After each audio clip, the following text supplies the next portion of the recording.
What's up, bro? Is the Power What up, 7 bro? podcast, y'all. Chilling. Once again, we're here to get it in today. First Oh, wait. episode of the Power 7 pod. I'm here with my bro, the villain. Mm. What's up, man? Nah, chilling, got me a little Corona. Got me some See, smoke. So, we good. see. Started a little late, but A we little bit. good. Better late than Good. never. Definitely. Had a busy week. Yeah, me too. Who's telling? Got Yeah. a very, but yeah. I'm ready to get into this because I got some things to say. Got some things to say. I got some things to say about the topic. So today we're talking about black TV shows. Yeah. I mean, let me start it off. I thought about this. And when I was younger, the first real black TV show I remember was The Cosby's. And then it was A Different World. Then it was Hanging with Mr. Cooper. Then the Steve Harvey Show. Family Matters. And Living Single. Those were the ones that I remember growing up as a kid watching. Those were just regular families, regular 9 to 5s. Oh, and The Rock. Was The Rock? Was it Rock? Yeah, Rock. Yeah, I Yeah, Rock. love Rock was more grounded in some of like really blue collar. He just like I really like that show. I don't even think they had kids, did they? No, It was didn't. just him. It was just him, his wife, his brother, And and his dad. yeah. I will say that the most conservative one was the Huxtables. They didn't really deal with drugs as much. They dealt with like just teenagers being teenagers. You know what I mean? Yeah.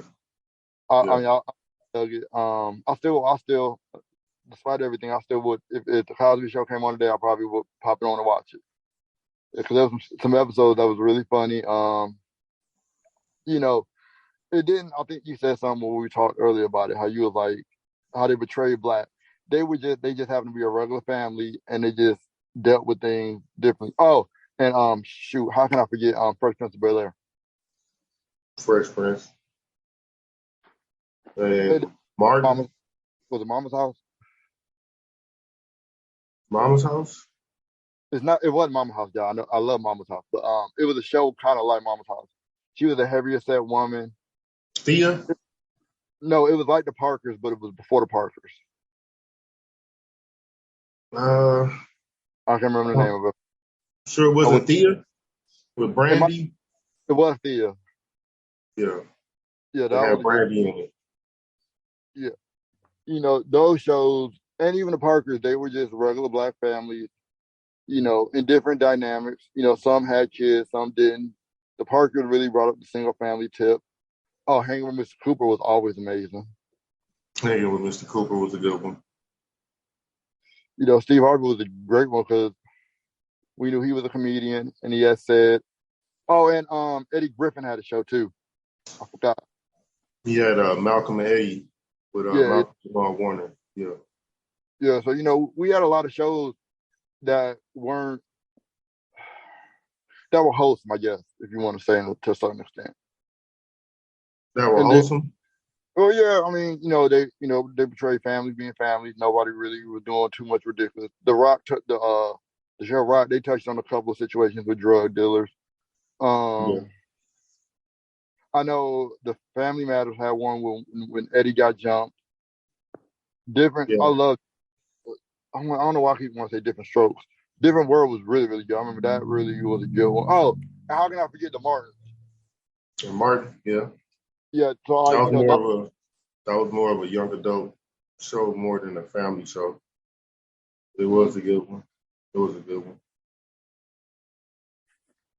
Because at the end of the '90s, the only show we had really left, if I'm judging it right, was Living Single, and the only people that was competing with them as far as another good show like that was maybe Seinfeld and Friends. But I mean, I've seen Friends; it was cool, but a lot of people compare them. They were very comparable, but they weren't the same at the same time. Well, what what I had seen about Living Single was that Living Single, the either the producer or a writer or something like that that had something to do with Living Single was approached and by NBC exec and said, "I want you to give me a white version of Living Single," which Yeah, ended up being Friends. So there were some similarities because you had because I watched Friends as well. Um, there were some similarities because you had an airhead like Phoebe Sinclair. that Yeah, saying which was the Phoebe was that version. Then you had the entrepreneur, the girl who owned her own business, which would have been the sister. I can't remember yeah, her name. And then you had the other one who kind of had a job but didn't really do much. You had a version of Regine, which was Jennifer Aniston character. The biggest difference between those is they had three dudes, where Living Single only had two guys. yeah. That might have Oh, been the biggest difference. But it was definitely they were definitely similar shows. But you're right, at the end of the '90s, it wasn't really start of 2000. There really wasn't that many um, black shows. I guess you could say the Parkers, Moesha was yeah. on. Um, not as much as it was in the '80s and the '90s. hmm And then there was a big gap where they, like the sitcoms really fell off. And then they came back. I haven't watched. Okay, I'm not gonna lie. I haven't watched a lot of them. You got Atlanta. You got ATL. Excuse me, Oh, ATL. You got you missing some shows. which one? So afterwards, you had My Wife and Kids. You Oh yeah. had in 2000s, My Wife and Kids, The Bernie Mac Show, Oh yeah. Yeah. Yeah. Everybody Hates Chris. Oh yeah. You're right. So you had those shows. And the PJs. Oh yeah, the PJs. That was also one. That was another one. That was in 2000s, early 2000s, but it wasn't as much. Right, it wasn't as much as it was like in the '90s. There were a Yeah. few. I mean, the new ones now. I mean, I like a lot of them. There's a lot of them out there now. The Tyler Perry stuck with the whole wholesome kind of thing going on, serious tone, but a lot more wholesome. I like his. I do. Okay, I haven't watched P Valley, but I like the representation I see in P Valley. So I'm like, I ain't gonna say nothing about that one. Uh, I don't. I, I don't yeah, like that. but yeah, I have. You remember you said you didn't like the way that they talk. I don't. Yeah, I didn't like the dialogue. I feel like it's an insult to niggas' intelligence. But that's just me. Me and Uh, me. I also think that I think also because of the place it's located. That's located in Mississippi, and that may have played a part in it. I don't know. Um, yeah, I think those are some actually really really good shows if you ask me. Um, I like the representation. I wish that they did a little more representation instead of doing stuff all the time. I know Atlanta kind of gets away from that, but I think a lot of black shows get caught in that old genre era. Like, okay, we're just gonna put out these gangster shows. Every show has to be gangster or have some type of gangster, and it's kind of redundant for somebody like me. I'm like, okay, I'm not a gangster. I'm not into that. So watching it for me, it's kind of like it's cool, but this ain't me. This isn't representing me. This is representing them. And I guess ATL probably would be maybe more my speed, but I'm not socially awkward as I've seen in that show, so I'm kind of like, eh. But I think, well, that's the thing. It seems like now more of the shows were back in the '90s, and then you had those last Springer shows where everybody hates Chris Home Kids. Most of the black shows were sitcoms. Mm-hmm. where now most of the black shows are either soap opera based or they're gangsters. 50 Cent, all his shows are based off of drug dealers, gangsters, which Yeah, are mostly, which are pretty much the shows that mostly everybody watch. Then you have yeah. um, the Shy. Then you have what's another one? Like all of the Tyler Perry shows, but all of his shows that come on BET or on either Opus Network, for the most part, all of his shows are soap opera based. Empire was a soap opera based show. Yeah. It I guess it speaks to a lot of the generation. I guess everybody wants to be gangster, so I'm like, all right. But I would like to see a little more representation so that everybody keep on out these same gangster flicks. And but even in the black movie, they always are gangster flicks. And I'm kind of over it a little bit. I mean, what's his name, Pale, whatever his name is, he does a little more horror, which is funny because I would never imagine him doing horror movies. But I don't even think those are horror movies.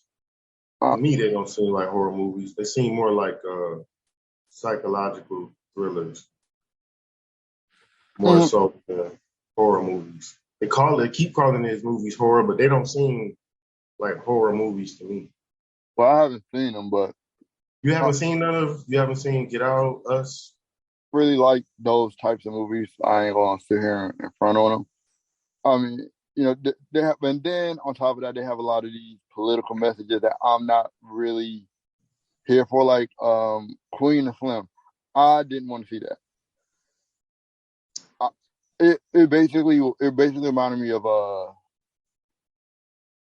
they basically took a Bonnie and Clyde movie and just flipped it around. If they would have just did it a little bit different and didn't have so much political stuff involved in it, I think it would have been better for me. That's just for me. I was tired of seeing, the movie where the cop kills somebody and then we go from there. It's kind of, for me personally, I see it all day. When I watch movies and I watch sitcoms, sometimes I want it to be a disbelief of reality, not so reality based. I think nowadays a lot of stuff they're making shows and they're bringing up current event topics within the Yeah. show or the movies. Because even me, I like Atlanta because to me that's a show. To me, that show to me is a representation of black people because you got a guy like Earn who's not black and quote unquote not black enough, not Yeah. black enough guy, went to college or whatever, but dropped out.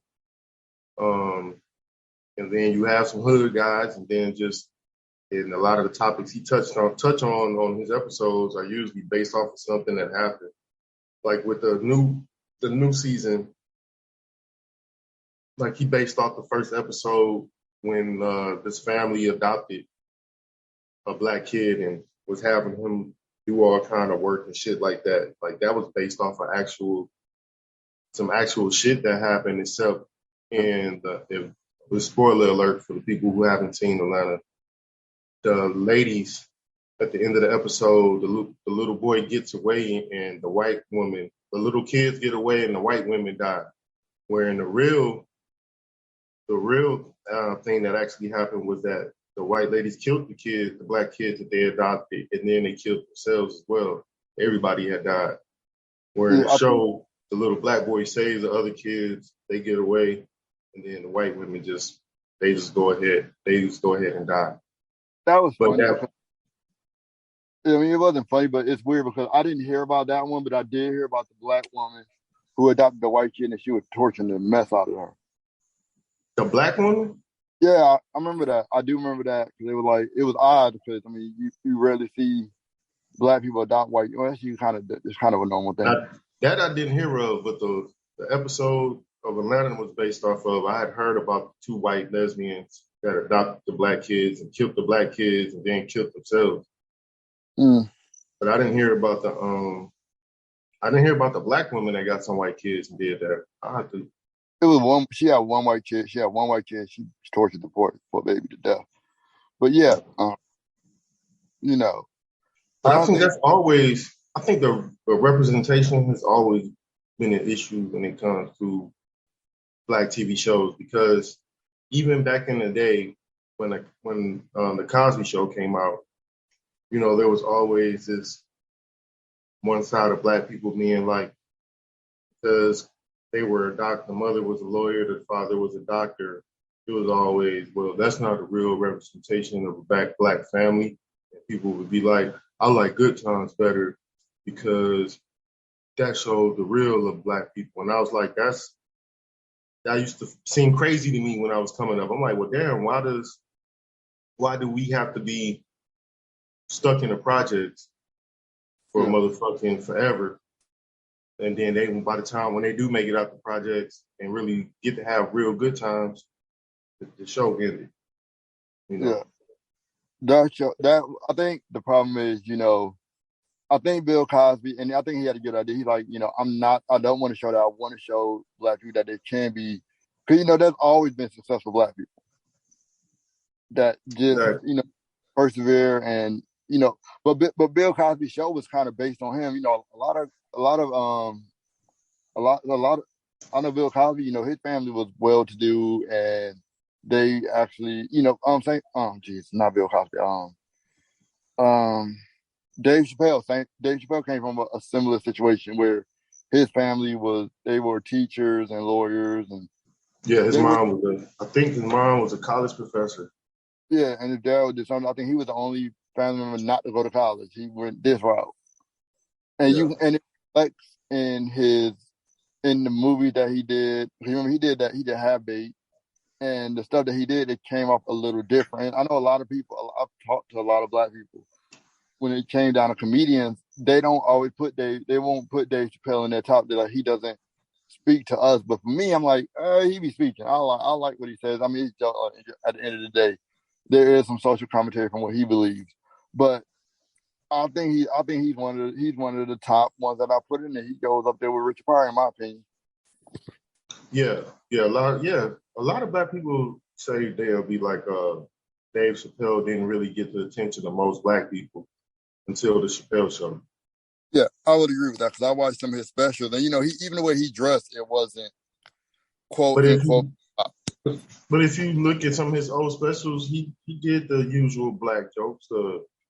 Black people will be like this, white people will be like that. His comedy had that early on. We go Well, back and look at his early stuff. I think I when remember, Dave Chappelle threw people off, maybe with him was the way he talked.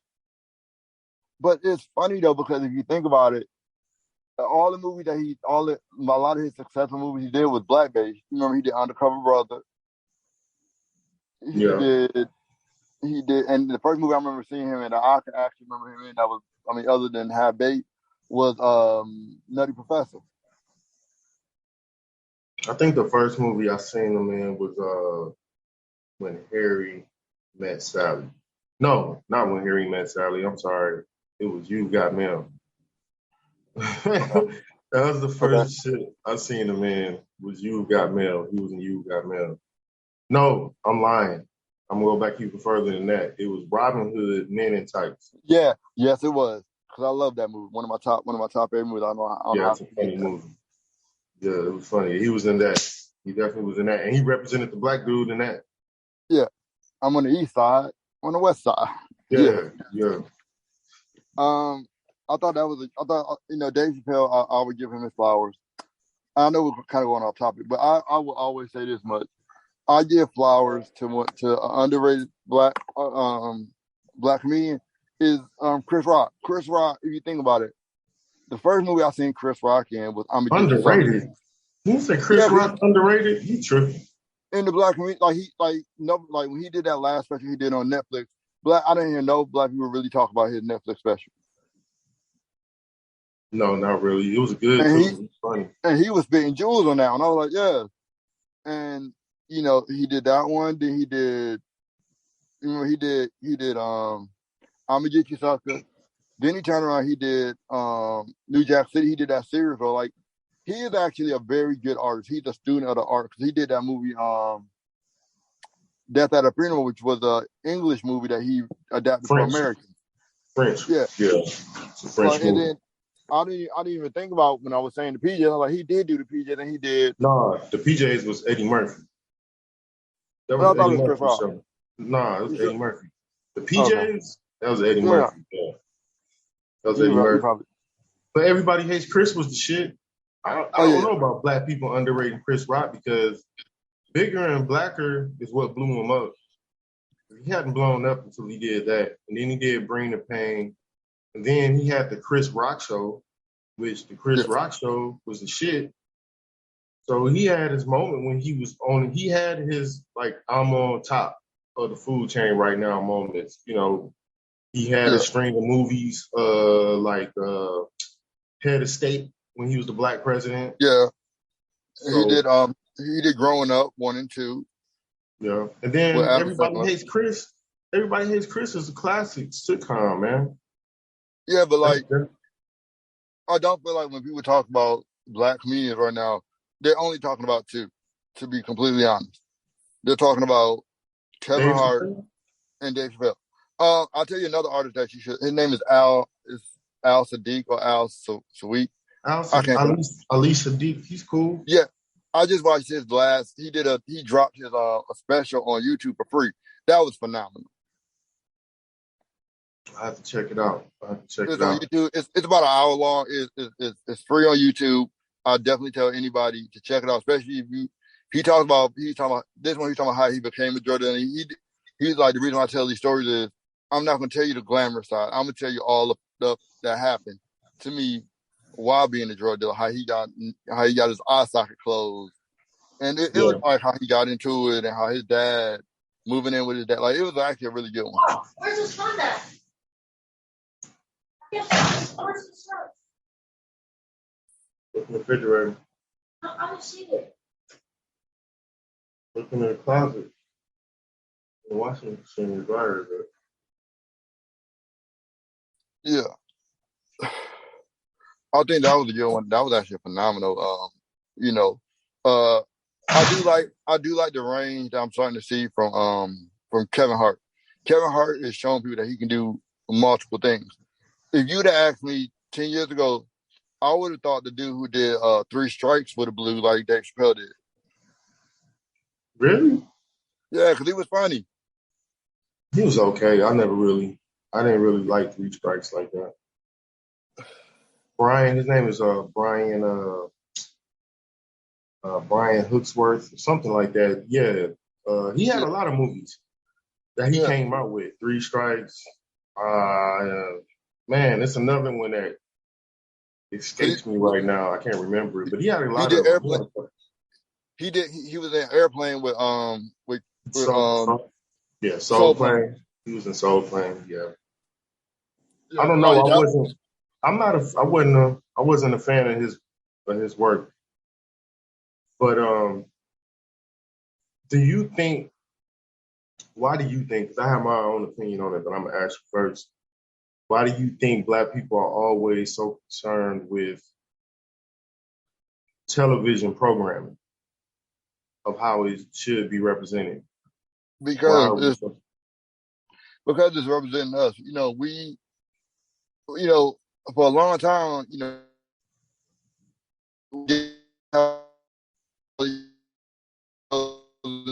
90s, they were kind of scattered out. Well, then we had there. And it's not a lot of representation. So when we do get it, we want it to be spot on. And, but it's never going to be like that. And this is why I'm asking these questions. So do black people, we want to be programmed in a certain type of way? Because it's still programming. We want fantasy. We want fantasy world to be real. Yeah, we do. I mean, it's affecting everything. Like I was telling somebody a couple days ago, one of the reasons why I used to buy Madden was to create people.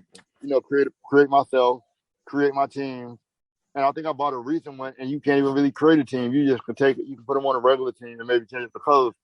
And everything has become so you got to be real. Like I like that was a part of probably one of the best parts of um of of um of the Madden was being able to create a team. You know, I mean they added on the franchise mode, but it still wasn't. In my opinion, it's still not as good as the creative mode.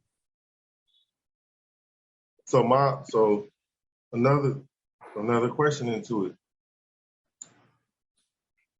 If television, because I remember television being told like too much TV isn't good for you. Yeah, I If remember. that television programming isn't good for you, why are Black people so concerned about how they're represented on something that's quote unquote not good for your brain anyway?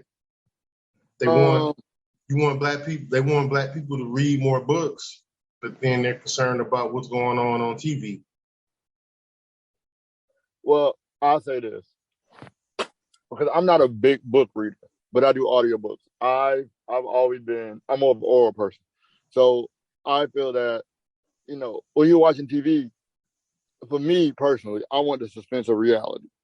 I don't want to feel like I leave the streets of Wilmington and then I turn around and I open up the TV and I'm looking again back at the streets of Wilmington. No, I kind of want a little disbelief, a little bit more comedy, a little bit more satire, not so much real base. Like it's cool in minor little things, but the oversaturation of it is gonna pop. Eventually, people are gonna get tired of keep saying all of these gangster flicks, and because every Black person is not gangster. No. They're going to get that out of the way. They'll keep promoting these shows because that's all they see in the ratings, and it's all rating based. They know, and 50's smart. 50 is a great person. 50 said, "Look, I can take this same format, change up some characters, change up some names, put some new people in it, and people want to eat it up." So why is that a problem though? If the ratings are up, that means people are watching. It's up, but at the same time, it's you're pumping into the narrative though. You know what I mean? If all the Black shows you have out now, it's 95% of the shows are gangster, and you're pumping that out there. When people watch the show, they're gonna be, "Oh, this is how these people are." It's a backhanded slap in the face of certain extent saying, "Okay, we're just gonna put out these gangster shows because that's all Black people want to see because of the rating." But then you have to think about the ramifications. If you keep putting these shows out there, then that's all people are going to think that we are doing. That we're getting successful by being crooked. And even though it's a soap opera, yes, and soap operas have to have crazy drama and all of this. But at the same time, you're still putting that image out there, whether it's you're pumping this music, you're pumping these shows. So it's so much representation of that and only that it's a problem. But if they put out something else, do Black people watch or listen, even when it comes to music? Because I'll use music for an example. Okay. I like I always like the Commons, the Mos Defs, the Roots, things of that nature. Like, I'm a blues head. But most people that I know that are Black, the majority will be like, well, they like Jeezy, T.I., that stuff. That's that type of shit. Yeah. Doesn't that say something? Well, you also got to think about it too. Don't that say something as about the Black consumer? No, because you also got to think about it too. With Jeezy and them, they also put music that can be played in the club. You're not going to play the Mos Def in the club. You're not. Kendrick is one of the dudes that. Kendrick is a great rapper. People love Kendrick, but you're not going to hear a Kendrick song in the club. Okay, but we want this certain type of representation, but we always seem to go towards the representation that we say we don't want. Well, no, I mean, because nobody forces anybody to listen to anything. Nobody's forcing anybody to watch anything. I mean, I'm not going to say that the music isn't good because I mean, I'm guilty of listening to. I mean, and the way to work is that it gets your blood flowing. It gets your heart rate up. One thing about rap music, I can always say, if I want to get my heart rate up and ready to go bang out 16 hours of work, I'll throw on some rap music and I'm like, all right, bet we here now. There is an affection side of it, and sometimes it's the beat, sometimes it's the words. I don't like I said, I don't think that there is a set motto for anything, but I do feel like when it comes down to music, especially in black music, we thrive on making club music. Like club music for hip hop artists, that's really where that money is. If you want to make money, you got to get spins in the club and you got to get spins on the radio. And Okay, so I didn't mean to make it about music. I was just using that for an example of what we watch. But if we're talking about music, actually, when you go overseas, they listen to a lot more of the Common, the Most Defs, and all of that stuff more than black people in America do. Well, I'm talking about white Europeans, yeah, Japanese people. I remember when rock music first started coming out, blues had died off in America. Nobody wanted to hear that, and Exactly. a lot of them went over. A lot of people don't realize that a lot of artists who their music starts becoming outdated or not listened to, they'll go overseas and they'll make a killing. They can still live off of what they were doing.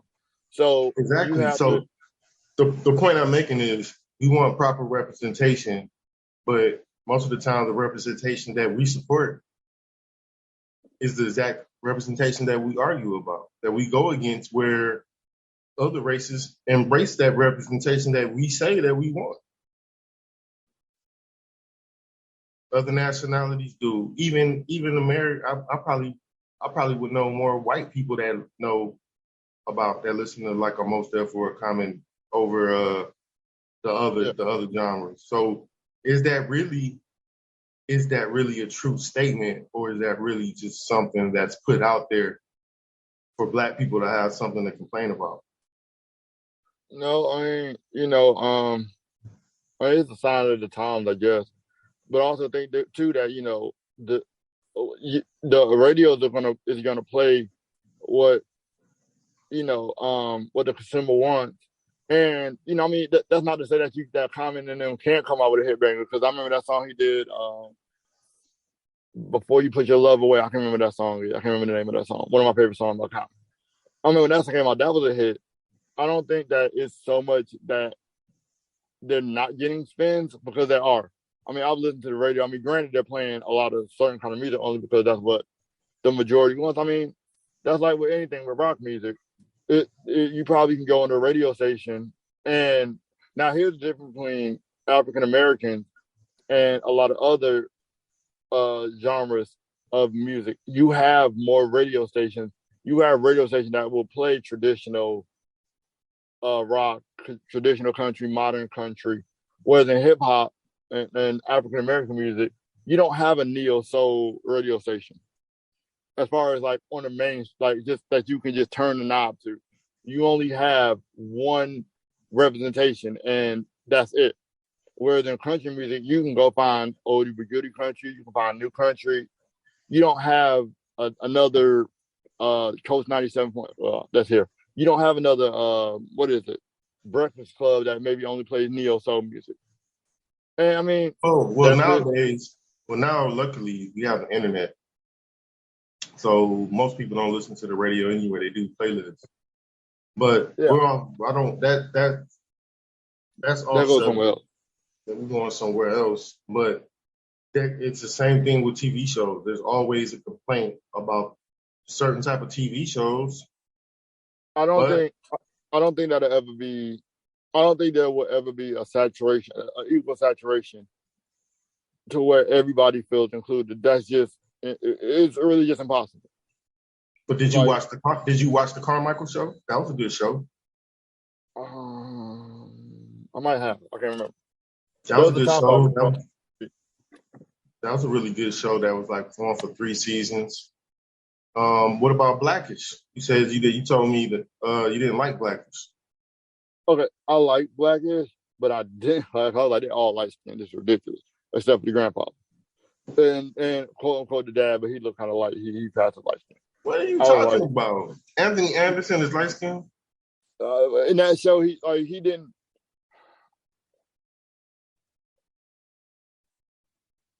Yeah, I'm gonna say it.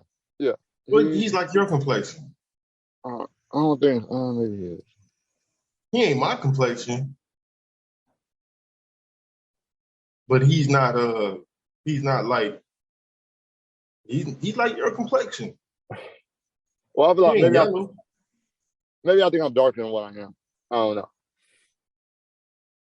But And then the son, the youngest son wasn't the youngest daughter, I mean, and the son, the youngest son and the youngest daughter, they both were dark skinned. it may. You know what?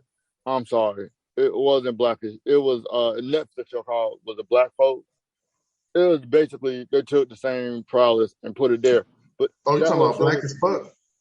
yeah, that was never light skinned people. And I was I like, love that. I love that show. That show's good.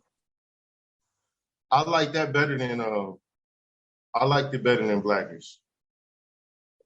And I get it. They were I don't okay, listen, this is my thing. We can't black people can't keep doing this light skin, dark skin thing. Because at the end of the day, we are black.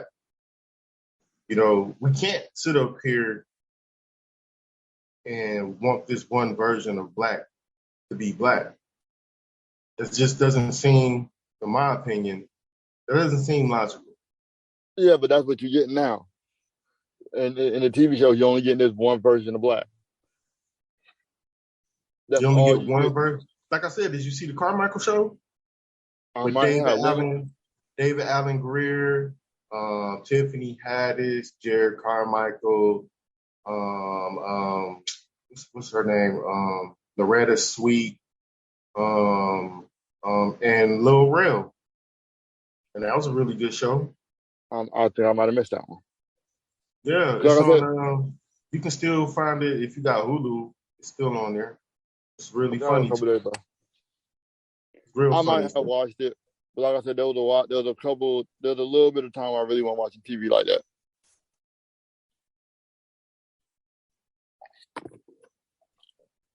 And it just goes back to the same thing when people used to be like, the Huxtables wasn't the proper version of black people. The Huxtables. Oh yeah. Yeah, the Cosby Show. They said it wasn't the proper representation. A lot of black people said that. Well, okay, I can see that. But they I said thought, the poor project family was the right representation. That was better. and same thing with but I think a lot of them, I think with Different Strokes. I mean, Jesus, A Different World, and there was another show other than Different World. I can't remember. Oh God, I cannot remember. But there was another show I used to like too, and you might have said it, but I can't remember. I might have been Carmichael's. I can't remember. Cause I can picture the dude's face, but I can't see him. I can't see who it is. But I think with the Constable, they wanted to show, hey, there are black families out there that's doing this. So I think there's always going to be a disproportionate amount of show. Because yet again, we got to think about it. TV is going to put out what sells, and whatever's selling, they're gonna put out, like, think about it. Girlfriends. I didn't even know that that the dude who made Frasier made Girlfriend. Yeah, yeah. I did not know that for a long time. White man. He took a chance. White man. He took a whole chance. He took a chance on a show that probably wouldn't have been successful, but ended up blowing up. That was more like I guess, to a certain extent, and maybe I'm wrong, maybe I'm not, but that was the closest thing I could see black people doing to Sex in the City. Yeah, it was pretty much that. Pretty much what it was. A little less racy, but a lot. It was in the same vein as Living Single, and it was like a hodgepodge of like Living Single and Sex in the City. Sex in the City. Yeah. Which I thought that was a phenomenal show, and that was a strong woman-based show. A lot of black shows come out surprisingly with very strong female character driven shows. You rarely have a show with black people where there's not strong female representation, where they can stand on their own and they can hold the show without it being. Living Single was a show basically about girls and two dudes. Yeah. And that was they was taking a chance on that one, because after that you didn't get another one till The Girlfriend. So I mean, granted, it showed that you can hold a show with just black people. And I do like to see that they're starting to do more interracial relationship movies, where you're starting to, I do like that. I have noticed that they've started to do more movies where it's not like Jungle Fever. It's just like, hey, we're two people and we just so happen today and we're just different colors, and it's not so much brought up. The race part of it isn't brought up, so I do like that. Well, you said that you didn't like Black as Fuck, but the wife on Black as Fuck, she was half, just like on Blackish, the wife is half white, half black. Yeah. I mean, so what you think these kids are going to look like? Some of the kids, they're not going to be all the way black. Yeah. I mean, granted, and to be fair, they went with leading actresses, because the woman who did Blackish, she was successful on Girlfriend. So I'm not going to sit up and say that they couldn't have found somebody else, but she was a doctor. She's a doctor on Blackish. Yeah, and, I mean, she's always played successful, sophisticated black characters. Most like you said, most of the lead women roles on most black TV shows are usually strong characters. But I would argue that most American TV shows the women are usually strong characters. Mm-hmm. Most American TV shows, no matter what race they are, they usually all the women are usually strong female characters. Because Roseanne, for example. Oh, I love that show. I like Roseanne too. She was a strong woman character. Even though she got canceled twice. Well, you remember she did that? She went out there, did the national anthem. They were like, "What are you doing?" She was a strong woman character. Even on Martin, Gina was a successful marketing agent. Well, Gina's the lady who played Gina. She did. Even when she was in Kid and Play, she did a strong character. Yeah, we was high school students though. She had a rich family, basically. Yeah, but she still played a strong black character. I've never seen her play a broken character. She's always played strong characters. But I think that's all TV shows in America most of the time, that the women are strong characters. Because even Home Improvement, the mom, she was smart and had her shit together, and Tim the Two-Man Taylor was a goofball who always got fucked up trying to fix stuff. So I think that just runs through American television anyway. The strong woman character, the strong intellectual woman character, and the man, and sometimes a lot of times a brute. Because they had it in Living Single. They had the brute, which was Overton, which was a real old. And then they had was it Braxton? Jamie Foxx show? No, Living Single. What was his name? Kyle, but he was a Wall Street.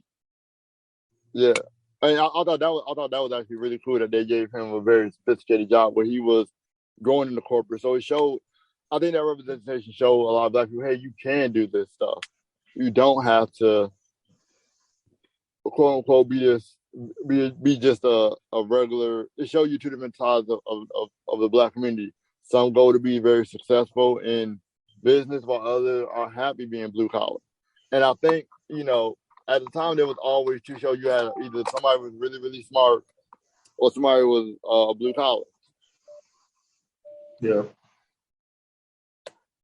So yeah, I think that was amazing for that show. Definitely. Living Single was a really good show. Real good representation, all around representation of people, black people. not just one type of black person. So Oh yeah, that was a good show. That show is that show gonna forever go down as a classic. I still watch some of the reruns now. yeah. I can watch it. I can put on Martin. I can watch. Every black show we've named, I probably can put on right now. But like, I bet we can watch this like next 6 weeks. The only one I say I can't watch now is that I don't like to look at anymore is the Fresh Prince of Bel-Air. I like it, and I even like the new one that they did. I thought that was pretty cool. I think how they gave it, they did it in a new vein, and it was a fresh take on it, but it was also still in the same kind of. They still had a lot of the same throwback and callback. So I thought that was amazing. I didn't think I was gonna like it as much as I did. I didn't watch it. I haven't watched it. I mean, it gave it a more soap opera feel, and then it gave you more of the backstory of how he actually got there, how the fight actually happened, and it wasn't just it's not as comedical, and it's more soapy than comedical, but I still think you still can see the original show in it, and I think they did a phenomenal job in that aspect. Yeah, I can't even say anything about that one because I didn't watch it. Yeah. Unfortunately, I ain't gonna say unfortunately, it just didn't pique my interest because it was a remake, so I wasn't really big on it. But when I go back, The Fresh Prince of Bel-Air, I used to like it, but if I go back and watch it now, it don't hit the same. I like the first 2 seasons maybe, but when they changed the mother and the show became so centered on Will Smith's character more and more and more, it made it goofy. It became a little bit more goofy than anything. But that's just, I started noticing that years ago, so it don't have anything to do with slap. It had just, I've been on this for a couple of years. Oh yeah. About the Fresh Prince of Bel-Air, like, it ain't as good as I thought it was. Because I was watching it one day, and I was like, this ain't really that good. Yeah, I mean, I always tell people, y'all can say whatever y'all want to about Will Smith. Will Smith came out as a comedian rapper, and like people, I had a conversation with someone one time about Will Smith. I was like, Will Smith was actually a phenomenal rapper. Yeah, Fresh Prince was dope. Like he did that, and I mean, who doesn't want to hear "Summertime" in the middle of the summer? I still be driving sometimes. You want to hear that. He had a bunch of hits. Like he's been most of his CDs went either gold or platinum, and at least platinum. Most of his CDs, even though he took long breaks, he still was able to find his lane. And he went being Fresh Prince was dope. Because I mean, I would have never thought that Will Smith could have did a movie like 7 Pounds if you'd have told me. Then when he came out that he was gonna do a movie like 7 Pounds, like, nah, he's a comedian. He's a comedian. He's not a serious. Like, well, I'm not gonna say he's not a serious actor, but I want to see him playing a serious role. But he was able to do it. Well, by the time he did 7 Pounds, that wasn't a surprise because his first movie was a drama movie. That's 6 Degrees of Separation. Yeah, but that was a serious movie. He wasn't comedic relief in that movie. It was but you gotta think about it. Most comedians, once you start out as a comedian, it's hard for somebody to take you serious in a role. Now, Will Smith ain't a comedian. But he came out with a comedic. He came out as a comedic rapper, and like, yeah. I disagree with that. I'm not. Well, I get what you're saying, but at the time that he came out, his style of rap wasn't really unusual at that time when he came out. At that time, that mid 80s time, there were a lot of rappers that were like that. The Fat Boys, Humpty Dumpty. Yeah, you had the Fat Boys. You had Dana Dane. You had a Kid and Play. Biz Markie. So that style of rap wasn't unusual. Will Smith, I would say, just did it the best. And like he kind of just stood out from the rest because he was charming, he was good looking, and he was a good rapper. He was a good rapper, you know. So Fresh Prince wasn't really it wasn't like it was something new. Like never seen a guy like this. It was just him that made him stand out from the rest. But that already had existed. But with like I said, with the Fresh Prince of Bel Air, to me, I would say is probably one of the most overrated black sitcoms. I would say it was overrated. I definitely would say that. But I think it came at I think the reason why it blew so good because it came at a time when there wasn't nothing else.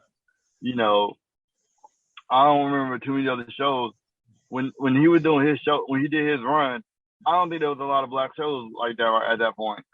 Martin was out at that time. Okay, yeah. But not like a Martin family was- oriented, like not a family oriented. Like Martin, like you said, Martin was more for younger adults. But they didn't have kids watching it. It was still good enough where you could let kids watch it, and it wasn't so out there like a lot Family of Matters. shows. Family Matters was still on. Okay, yeah, all right. I'm a little older, and I was young at that point, so some things would seem like they were running together, but that wasn't running together. And some things that was running together. And then even at that same time, the Arsenio Hall show was popping at that time. Yeah. But Living Single you Living Single was still popping at that time. But that was a young adult show. But family shows, yeah, it was like Fresh Prince of Bel Air, Family Matters. What else was popping at that time? Rock was on when Fresh Prince was on, which I think that show, to me, that show, although it was a sitcom, man, that show was the shit. Yeah, that show was powerful and strong. And I don't think it's the credit it deserves. I still every now and then catch that episode when the drug dealer came. That dude always plays evil people. I don't know what it is, but he's always playing somebody evil. Clayton Powell, yeah. Yeah, it's all about him. Yeah, he's usually the bad guy. Yeah, in every movie, he's always just like he's always playing really disturbed characters. Shout out to him for always for finding his lane and just not really switching. Yeah, he's a real good actor. He was good in Ray. I liked him in Ray. That's one time when he wasn't the bad guy, which is rare. Most of the time he is the bad guy. Ray was one of those occasions when he wasn't. And then I think there was another movie but they still kind of made him bad. Kind of The Brothers, when he played. He was like Morris Chestnut's father. Oh yeah. But with the Rock, yeah, that was a real good sitcom. That was a strong blue collar one right there. If you want to see a blue collar black show. Oh yeah, that was he was a garbage man. His wife was a nurse. His brother was a failed jazz musician. Yeah, he was. And he was actually. He was pretty early. Yeah, so I think that was a great show. I can't take away from that show. What beer are you drinking? This is Shiner 1909. Yeah. Shiner 1909. It's a Texas beer. It's a different version of it. Shiner Bock. I definitely like those nitros. Those are actually one of my new favorite ones. Now, thank you for that. Oh yeah. Definitely. But yeah, man. Just I think black TV shows compared to now, to then. Oh, different. There's not as many Night and day. sitcoms anymore. Now everything is more Yeah. serious. And Reality. nowadays, we in the times where sitcoms don't have laugh tracks anymore. So if it is a Yeah. sitcom, you don't have that laugh track like it was from back in the day when they told you when to laugh. Yeah. I think that I think this is gonna have its run, and I think eventually it's gonna go back to, everything has phases. So I think this is gonna run its time, and I think eventually we're gonna go back to having more sitcoms and family oriented shows. I think that will eventually happen again. Maybe. I think maybe, probably, wherever, because especially now, I can see it because everything's so PC right now. Probably not only is everything so PC, you're probably going to get a sitcom and people are going to complain about it when it happens, but it's probably going to be like gay parents raising a kid. It's going to be something like that, probably. But I'm fine. I'm fine with that. I can't, and I always tell people this. As a Black person, I can't sit here personally. For me, just for me, I can't sit here and scream that I want to see representation, and then when I see representation in another form, be like, I don't want to see that. I'm like, well, no, like if I want it, they should have it too. But that's just me.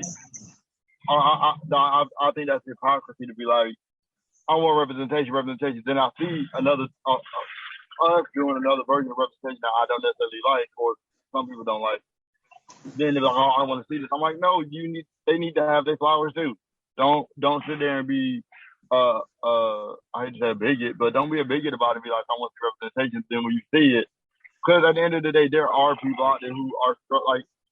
One thing I do give flowers to P-Valley is they're showing real representation of people having real struggles in relationships that are not always acceptable for some people, and I think that's a great part of that show.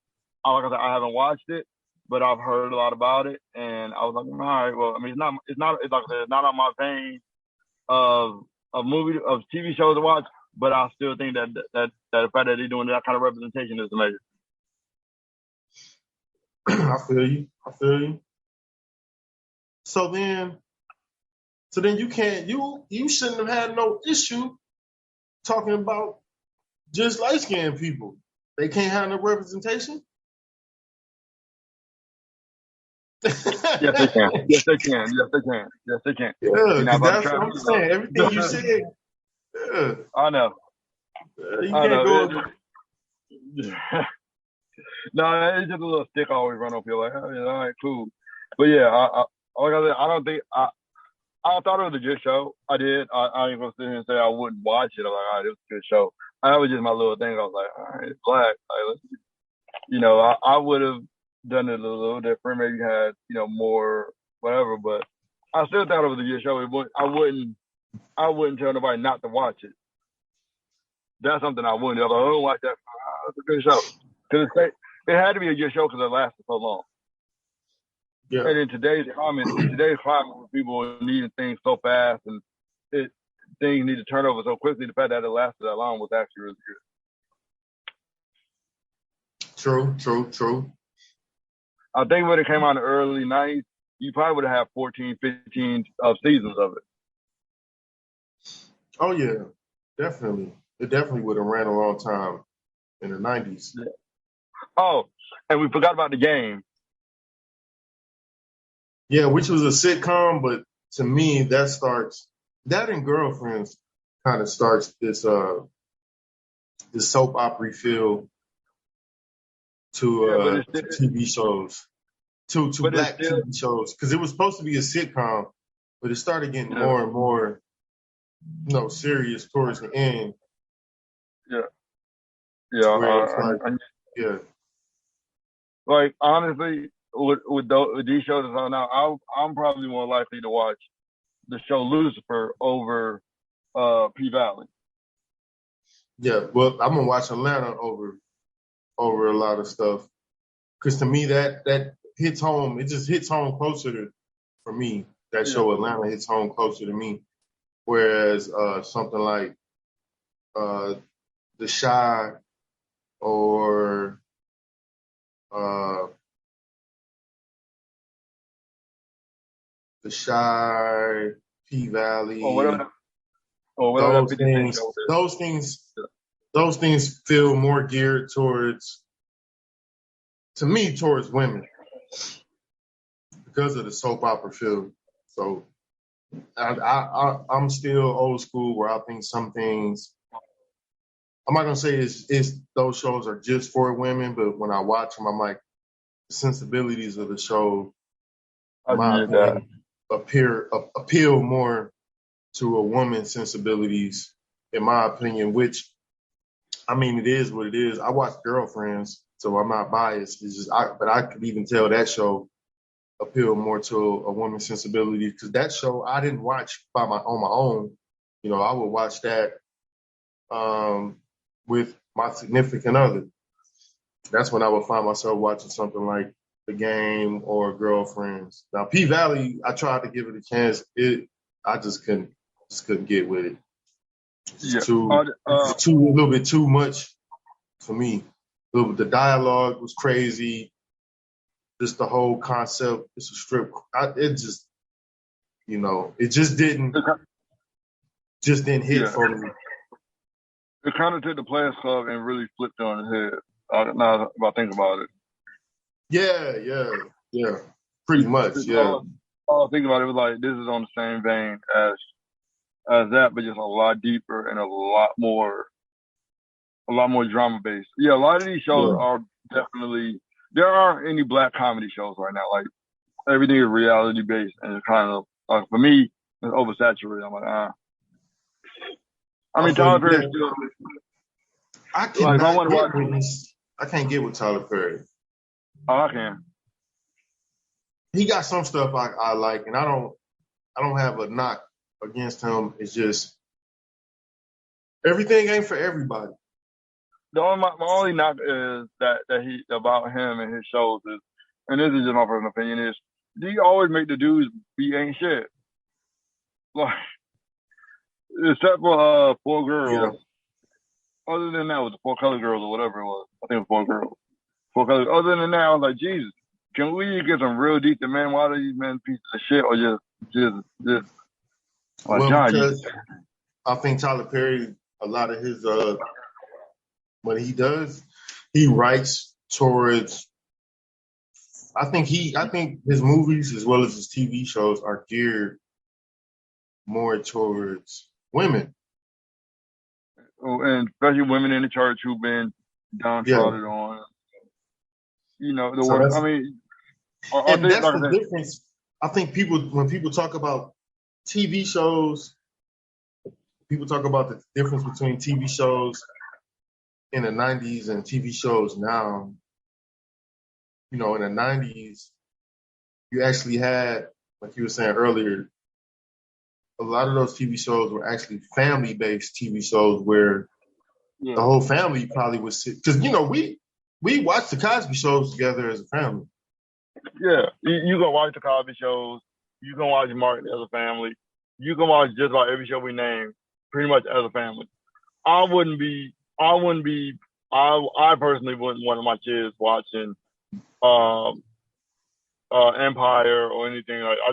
I think it's just a little too adult, and I think to a certain extent, some shows need to get back to where everybody in the family can sit down and watch, and not just we watched whatever movie you want to watch. Go in the room because I'm about to watch this really, really adult show. I think we need to have more representation where you can have a 50-50. I hate to say 50-50 split, but I know it's not going to happen. A 50-50 split where they can have shows that everybody in the house can watch, not just us adults. Yeah, you're right. And maybe the closest thing that could come to that would probably be Stranger Things, but we're talking about black TV shows, so that wouldn't. Can't count that. Mm-hmm. But yeah, I mean, I hope that when people listen to this, I want y'all to leave some comments and tell us what y'all think about these, because we know we're giving our opinion, but we also like to hear your opinion. Maybe one time we can do an episode and let some people read some of the comments and be like, all right, this is how they felt about it. Definitely. So definitely, y'all start leaving some comments so we can get some feedback. The more feedback you give us, the more we can kind of bounce new ideas. Definitely. Now we ran an episode, not last week, but the week before last, where we were talking about Woodstock '99. I made a slip up, so wasn't able to hear that. We did that. We did that episode with Justin, my cousin Justin. Yeah. Justin came up with another one he wants to do. I think it'd be a good one. Justin, me, you, and our other cousin Jarrell. He said he wanted to do that one. I think that'd be actually a good one. We might need to figure out a way to do that one. That might be a 2-hour one. Oh, we're good. We're good. Slated a good time. We got, there's enough time on here for us to do that. Okay. What was the idea? Just it was basically we were basically talking about hip hop and who was our top 5, how did we pick it and stuff like that. Okay. Who do we consider giving flowers to, who we didn't, and why did we feel that these people should be in the race for our top 5s, or we did top 5, which actually ended up being kind of hard for some of us being like, okay, but I think it'd be a good one to see who your top 5 is, but we'll wait for that for the next one. Definitely. So, your top 5 Black TV shows. Martin, the Steve Harvey Show, the Bernie Mac Show, A Different World, and the Cosby Show. I think that's 5, isn't it? Yeah, I think so. You said Martin. Yeah. Steve Harvey Show. The Bernie Mac Show. Different World. And the Cosby. The Cosby Show. With an honorable mention of the Rock Show. Okay. So why are those your top 5? I think because they were really funny. They were kind of relatable. At the time, there wasn't a big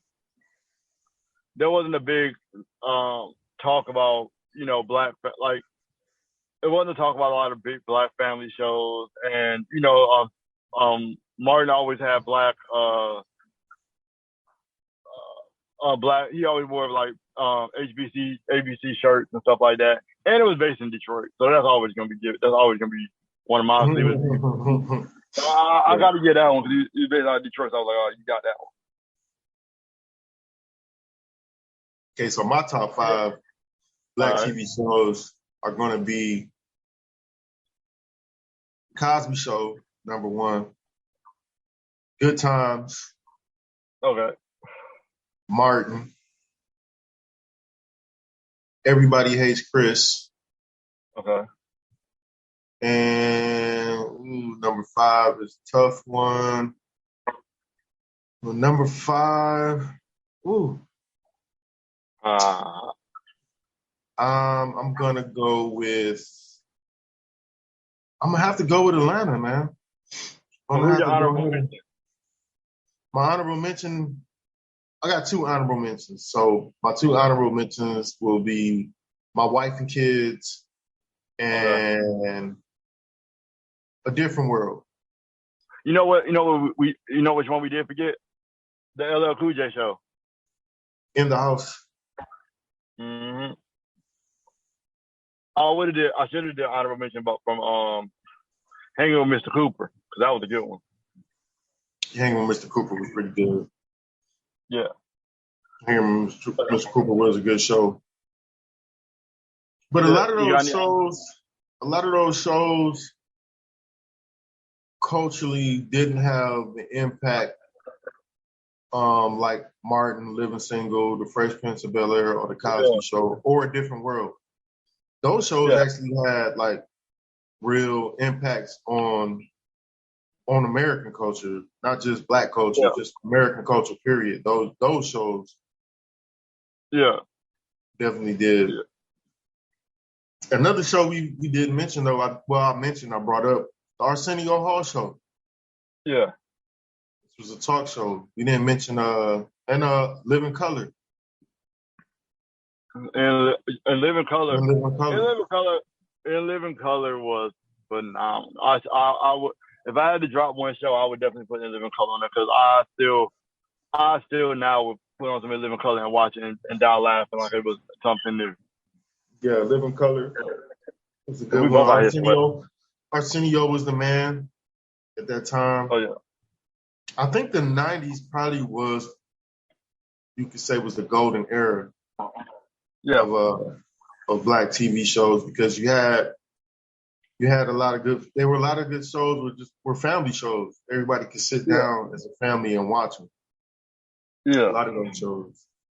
I can't actually think of any show from the 90s that wasn't a show that everybody could look at. Yeah. And if it was done in the middle of the day when kids was at home, kids was at school. Yeah. I can't even think of any shows in the 90s that were really explicit. I can't think of any. And if they were, they were on HBO. Yeah, because The Wire, The Corner, those shows were all on HBO. That was at the time in the 90s too, where if you was gonna have something really provocative, it went on. Yeah. It went on cable television, not just on, TNT or something. It went on like HBO. Oh yeah, I agree.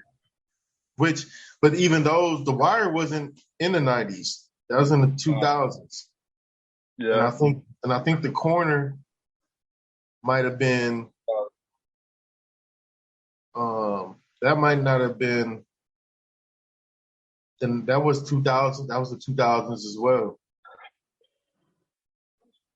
Yeah. So that wasn't even the 90s. Those weren't even 90s television shows. Yeah. Those weren't 90s television shows at all. Yeah. And those were good shows too. The Corner was a good one. The Wire was good. But those were the 2000s. I think things changed in the 2000s. Yeah. We started getting more provocative.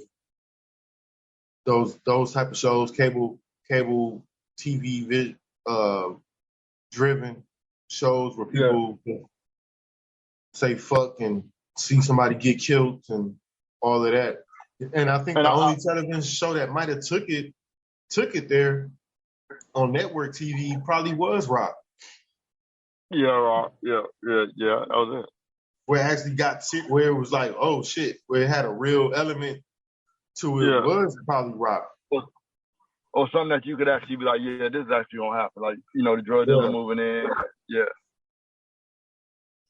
Because everybody else is kind of removed in more of a suburban area. Yeah. Moesha touched on a couple things, I think. I think Moesha was a good show. I would say that Moesha was a Black girl show because it dealt with a Black teenage girl. I think Moesha was a good show. Moesha was a good show. I watched it sometimes. I wasn't heavy into it. But I would say Moesha was more like, I think that should have been marketed more as like a Beverly Hills 90210 type of show. More so than a sitcom. They labeled it a sitcom, but to me, Moesha was really more like one of those dramedy series. And I guess if you want to get something that was even close to what show was it?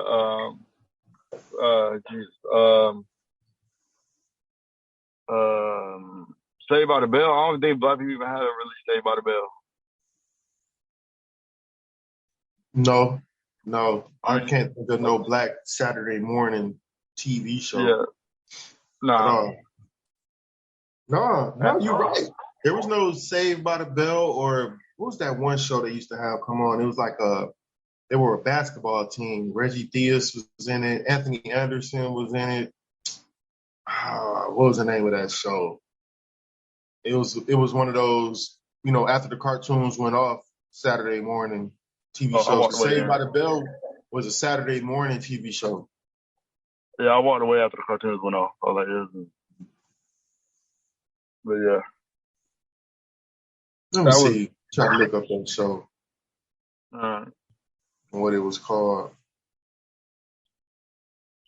So do you think black television shows are in a better state now, or was it better in the 90s? Yes and no. Pay-wise, yes. These guys are getting paid for a lot of shows. Okay, my last statement I'm going to say about it, and I got to touch on it. It goes back to the P-Valley and how that one dude is playing a gay character and he's heterosexual in real life. And a lot of people were saying, I wouldn't let my husband do it. I did not know that. Yeah, the reason why I didn't care is because I watched Shameless and they had a similar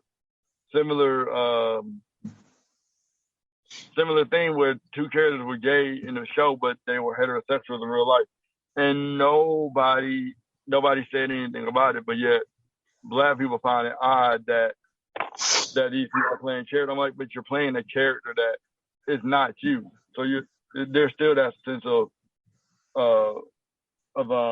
reality in it. So there's a separation of reality. So I mean, yeah, I didn't see a problem. Like, he's an actor, he's playing a role, and that's where it ends at. Not to mention that back in the long time ago when they used to do theater, all the roles were played by men. So for me, it didn't bother me. I didn't really. Because black people are more conservative than we like to admit. Oh no, wait, that's a whole nother podcast right there. I'm not even touching that one right now. Because I remember I didn't know that. I don't even know what character it is, but I didn't know that was. I just happened to see, I think it was a TikTok or some kind of Vine, and it was like, if your husband was like, hey, I'm about to play on this show, but I'm playing a gay character, would you let him do it? I'm like, he's an actor. Of course he's playing roles. Like, he's a true actor. Like, I don't see why that is taken away from. That's like, Chris Rock isn't a crackhead, but he played a crackhead. I mean, you got to be able to spin reality. And that goes back into the whole, suspense of reality and how real TV shows are affected by when you have suspense of reality being like, you have to have a character who's gay portrayed by a gay person, not saying, hey, that brings a whole nother thing about why a lot of black actors right now are being portrayed by non-Americans. But that's another topic. Do you think that we can ever have a TV show? Will there ever be able to be a TV show, period, where nobody's gay on the TV show? Not anymore. No, I don't think so, and I don't think it should. I don't think that. Why? Because why can't it be that? where everybody's heterosexual. Yeah, why not?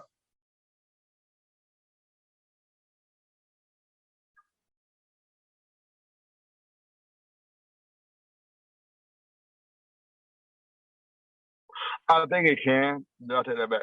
I wouldn't personally see a problem with it, and I mean, I wouldn't have a problem with it. I was actually watching the show on Netflix with the dude who played Doogie Howser, and he played. I don't see a problem with it. I don't. I don't. You don't? I don't. I don't see a problem with if you it's have an issue. But it'll be an issue though, because just like at one time people complained there ain't no black people on Seinfeld, which there were, but they weren't no main characters. Yeah, I mean, people complained about that. I think that. I mean, Friends didn't really have no black people in it. I mean, they had they were more characters. But that's more. But that's honestly, that's more reality based. there are a lot of people out here who don't have a black friend. They have black coworkers, but the majority of people that they hang out with are white. So I didn't have a problem with that. I actually would prefer that more than having a token black person, because sometimes I'm like, this, we don't always have to have. You just threw that person in there just to please. Yeah. To just say we have diversity. I don't think that you have to have severe representation in everything. I mean, you can have whatever. You can have like a supporting character, a minor role, whatever. That's fine. I don't see a problem with it. I don't see a problem with it with it being an all heterosexual show or it being an all gay show, and it just because that's more based in reality. Most gay people tend to hang out with only gay people. Exactly. So I don't necessarily see why it's a problem if it was like they had a minor role, they was like every now and then role. That would be fine with me, because that's, if we want to talk about reality based, that's reality. Most heterosexual people don't typically have gay friends. Right. That they hang out with on a consistent basis. So, that would be fine. So now we're going back to when we first started our conversation. I got to mess with you. TV shows, whose reality are they based in? Because there's a writer. There's a writer for those shows. And most of the time when you write, although it may not be explicitly about your life, you can only write from whatever your life experiences are. So can you knock somebody for writing stuff based off of whatever their life experiences are? Because I wouldn't be able to write a TV show if I was a writer and have an expression of a white character or a gay character, because I don't know what it's like to be white or to be gay. But look at but the dude did Frasier. He came with a whole black show for black people about black women, and he's not. Well, he was the producer of the show. He wasn't the writer of the show. Yeah, but he came up with the idea. At the end of the day, somebody had to come up with the idea. Now, the writer, you can do it. I've seen it done. I've seen it done healthy, and I've seen it done distasteful. Do I think that? I think that if you're gonna have a gay character on there, if even if they're not writing completely for it, I do feel like that you should have a gay person in the room when you're trying to write this. I'm like, okay, how, you know what I mean? Definitely, you definitely should. Yeah. Now, if they do have a writer and they write a gay show and it's a heterosexual person, I do feel like, and it comes out banging and nobody knows the difference. And then they find out that there was no gay person representation, but I'm like, but you liked it anyway, then that's fine. I mean, that's just like look at the coach from Notre Dame. I forgot, Joe Paterno never played football a day in his life, but he was able to understand the game. So I mean, I don't feel like it's wrong, but I definitely feel like you should definitely have, if you're gonna have that kind of representation, you need to have a gay writer on board. And even if they write just the general view, but they have a gay person come in or a black person come in and be like, okay, this is the scene. How would it work out if you were in it? Or how would you say this, instead of somebody who's very removed from the culture, any culture, try to go in and speak for that voice of people. I think that is an issue. But I think that's an issue that has always plagued a lot of shows where you, for a long time, black people will write shows, and it will be white people trying to write black people's voices. Yeah, that's so. Yeah. But that's always going to be an issue where it's getting better. It is getting a lot better now, but that's always been an issue because you have one group writing for everybody, and they think that they know what they're talking about, and they don't. So I think it doesn't matter who comes up with it. You definitely need to have somebody in the room who is of that persuasion, even if they're not writing, to at least give you the voice that they need. So I'm going to play devil's advocate again.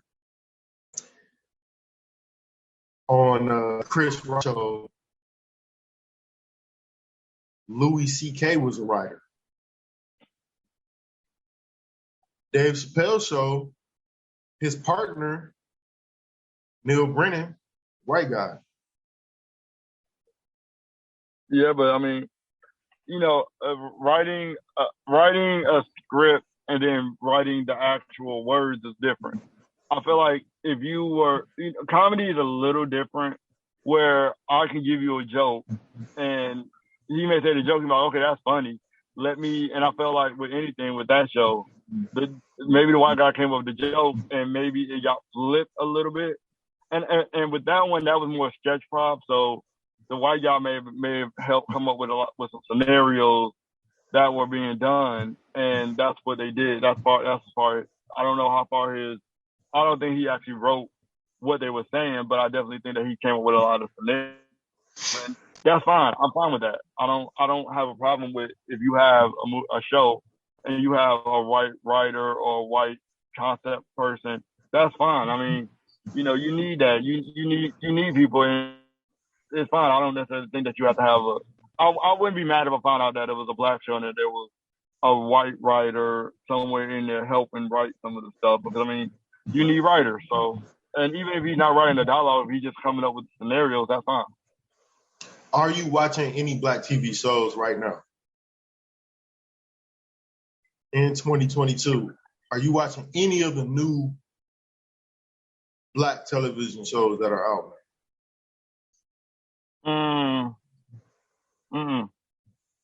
Not one. Not one? No, they don't. I mean, they all seem kind of cookie cutter at this point. They're all about gangsters and living in that code. And I don't live like that. And I got rap music to live vicariously through. I don't need to see a show about people that probably wouldn't want to rock with me anyway. So I'm like, Do you worship the devil? no. But you like to watch Lucifer? But it's not. But I ain't saying it's a show based on worshiping the devil, but okay. So Lucifer is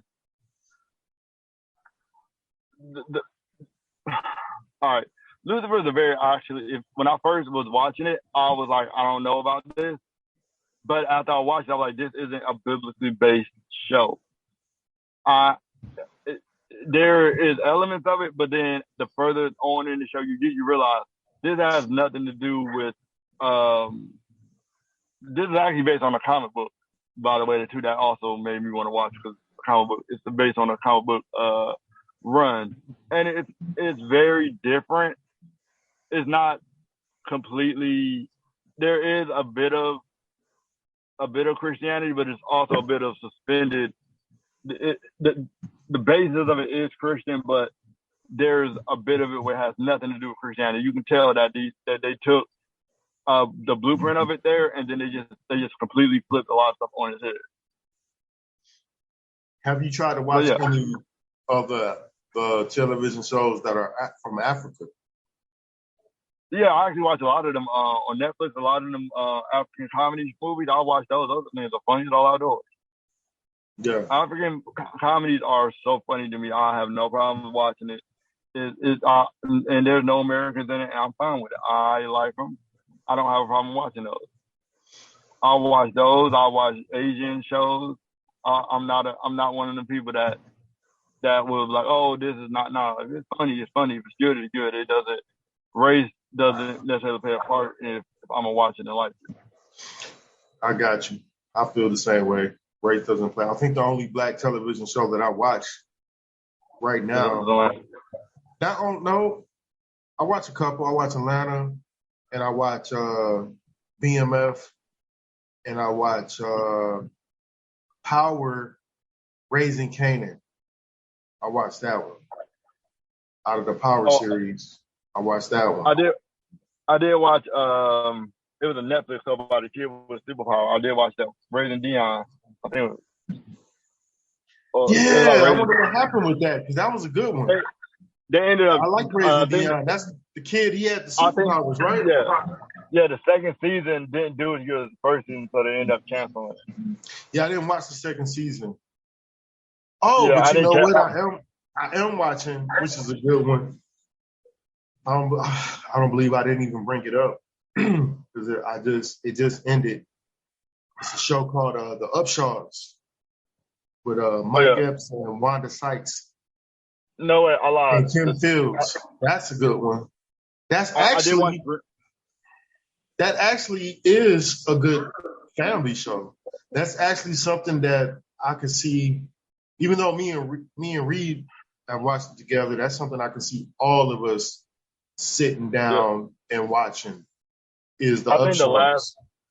last black show I really watched that I watched and loved was the Evergreen, Greenleaf. Yeah, that was I thought that was a good one. I mean, it was, I watched that with Reed, but that's soap opera. yeah, but I liked it though. I was like, but also it goes back to me spending a That's lot of the time in church. church. I was like, Yeah, I was gonna yeah, say but that's a church show. Yeah. yeah, but I spend a lot of time in the church, so I was like, okay, cool. Oh God, I just thought about another show that I didn't even think about. It was another church show, but it was a comedy. I can't remember who was in it. Jeez. God, what was the name of that show? I can see the dude's face. Who's in it? Text you. I can remember. He had that walk. He had a crazy walk. Crazy Walk. He had the Hulk Hogan. He had the Hulk Hogan hair on the side of his head. He had an exaggerated. God, what was the name of that show? It's a black show? Yeah, it was a black show. God, I remember watching it. I would look it up tonight and I would tell you. I cannot remember. I can see the dude's face. He was God. He used to have this exaggerated walk at the beginning of the show. He would close the door and walk. He had this like real exaggerated walk. God, what was his name? What's the name of the show? No. What was the show about? Not what the name of it was. What was it about? It was about a family who just was a church. They were older couple. They was in the church. They was a little. They were in the church. Yeah, I can't think of a movie for my life to remember. He was fun. That show was so funny. And it came on what? Netflix, Hulu? Amen. No, it was named Amen. I was thinking Amen. I'm thinking it was something new. So you're talking Amen, which is that was Sherman Hemsley. Yeah, that was that was one of my favorite shows. The reason why I thought about it was I thought about Greenleaf, and then it sparked Amen. Amen. So Amen was a show in the 80s that came on a Saturday night. Prime time Saturday night. Back to back. So you bring up Amen. If you're gonna bring up Amen, you gotta bring up 227. That's Regina King. Regina King on 227 as Brenda. The mother was I don't know, I can't remember her name, but that was Florence from the Jeffersons. I can't remember that woman's name. Rest in peace to her. I can't remember her name. Martha. I don't want to disrespect that woman. Not remember her name. But yeah, 227 and Amen. So we forgot to bring up those. That was in the 80s. Marla Gibbs, Jack A. Harry, Hal Williams, who used to be on Sanford and Son as a police officer. Regina King, Elena Reed Hall. Yeah, 227 was a show that we used to watch at home. Actually, it would be on this. Like I said, it was like a primetime Saturday TV show. Come on about 227 Amen used to come on around like 7:30, 8 o'clock, somewhere around there. You had 227 Amen, and then Golden Girls. Yeah. Golden Girls. Yeah. So yeah, I was a design. I ain't gonna lie to you. I used to like Designer Women. I ain't gonna lie, that was my favorite. Me and Mom used to watch it. I think I got her that for Christmas one time. I think the first season of it. I bought a DVD. So I love that show. We used to all watch that together too. Designer Women, Meet Shaq Taylor. Yeah, to all watch that together too. Designer Women. And they were progressive thinking on that show. Well, and this is the thing too. A lot of people have an issue. A lot of people, a lot of times, I feel like are just making noise. They're like, there's not enough black TV shows. There's not enough. And I don't like that because it's a TV show and it shouldn't just be based off of if I'm black. Because everything about me ain't black. Yeah. You know what I'm saying? Although I'm black, I have other sensibilities. I have other type of sense of humor that's just not based in solely just me being black. And I think people get carried away when they talk about representation on TV and it got to be black people represented a certain way. I'm like, it's TV. Yeah. It's TV. TV is what you go and look at to escape from whatever reality you're going through. So it doesn't necessarily have to be exactly what I'm living or or how I'm living. I'm not gonna lie to you. I went back and watched some of the Designer Women and some of them shows. A lot of them shows, although they were in the 90s, they were actually mad progressive. Mm-hmm. Like, I remember when Golden Girls had to deal with the black people. She was like, I'm not racist. And, like, there were a lot of things, like, watching a lot of shows, I was like, yo, them things was actually cutting edge to have, I think, God, I can't remember her name, but the main character in Designer Women, her son was gay. And I remember that being a big thing. And they, like, a lot of them shows actually touched on some serious, they were comedies, but they were able to still hit on some very serious topics. A lot of shows in the 90s did that. Yeah, and we talk about how bad the 90s were, but they were really touching on a lot of subjects that I'm still pro 90s. I don't care what nobody said. I don't think the 90s were bad, no matter what picture people try to paint of the 90s. The 90s were not bad. The 90s were honest, sometimes brutally honest. It wasn't the 90s. The thing about the 90s was the 90s did not try to be politically correct. The whole mission in the 90s, a lot of the television shows and a lot of things that were happening in the 90s, the music and everything was to be anti-establishment. Yeah. And it wasn't politically correct.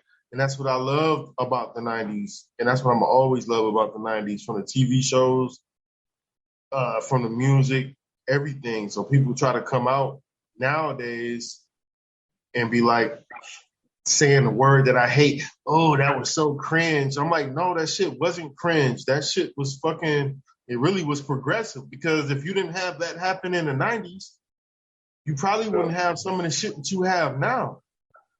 Yeah. So, and I believe a lot of the TV shows broke the mold, because if you don't have, people bitched about the Cosby Show, but if you don't have the Cosby Show, you don't get Blackish now. You don't get A Girlfriend. You don't get Living Single. You don't get none of that stuff if you don't get the Cosby Show. Mm-hmm. Because Claire Huxtable was a lawyer last time I checked. Yeah. And she was smart as hell. You think do you think you get a Living Single without a Claire Huxtable? Mm-hmm. You don't. You don't get Designer Women without Golden Girls. You don't get Designer Women without Golden Girls. I mean, you don't get Greenleaf without Amen. You really don't. You don't get a lot of that. I'm pretty sure Tyler Perry watched Amen. You know what I mean? Yeah, I think a lot of us did. A lot of us don't remember Amen, but that was a hitter. Amen was popular. If I didn't watch Amen at home, I watched Amen at my grandmother's house. Yeah. They had actual gospel singers on the show. So yeah, man. And that was really an 80s show. Amen was the 80s, not even really the 90s. That's like the late 80s. We're talking like 80, 87, maybe 88, something like that when Amen comes out. And maybe it goes until 90, It goes from 86 to 91. Mm. 'Cause I always watch Amen in German. We was watching Amen, bud, before we moved. I know, but my recollection of being like, okay, I was in Germany. I Yeah. know we were watching. I keep forgetting though. When we moved to Germany, you were like 6. So. Mm. But yeah, Amen, Anna Marie Horsford, who played Ice Cube's mom in Friday. She was Thelma. She was the daughter. And Sherman Hemsley, the Jeffersons. We didn't bring that up, which was a good Black TV show. Successful dry cleaner. Mm-hmm. So I think that was more than what we thought about, and I'm not gonna say it's a bad time, but I think it's still good because I still say, hey, look, we got TV shows, so I'm not gonna sit here and be one of those and be like, oh, but I'm like, no, these ain't my taste, and I'm not gonna say they need to cancel them because I mean, that clearly people are watching them, clearly people are liking them, so I'm not gonna sit here and hate them. Yeah, I'm not either. I think there's a thing where people feel like everything has to be like it used to be. The times change and we can't go back to what it used to be. That's why I didn't like I don't like remakes or reboots because you're trying to bring back something and place it into times that aren't the same anymore. You can't remake The Fresh Prince of Bel-Air. I don't care how serious you try to make it. You really can't remake that. You can't. I think they did a good job, but that's just my opinion. Yeah, I haven't watched it, so I can't say the show wasn't good. Because to me, also another thing I feel is that I'm not young anymore. Yeah. So outside of understanding what's going on with the kids in my house, that don't mean I can necessarily connect to what they're into, whether it's TV or music. Because I'm not in that state of mind anymore. No. You know? So I might not get certain shit. But there's we live in a time now, there's something for everybody. Oh yeah. There's definitely something for everybody. Yeah, I get that. But look, I think my phone about to shut off, so I think we're about to end this. That's cool. Well, we're gonna wrap this up. This has been another episode. This is going to be the official first episode of the Power 7 Pod, brought to you by the Almighty Nicodemus and the Villain. Be in tune for more episodes. We get into on the Power 7. Also, get ready to look out for some new Beer Beats and Eats pod, which when that comes back again, it's probably going to be video based. You might see me doing a recipe on the grill, so we can really get into something with that. But we trying to get something going. So this has been an episode of the Power 7 Pod, Black TV shows, then and now, in the future. Signing off, I'm Almighty Nicodemus and the Villain. I'll holla at y'all. Peace. All right, bro. Later.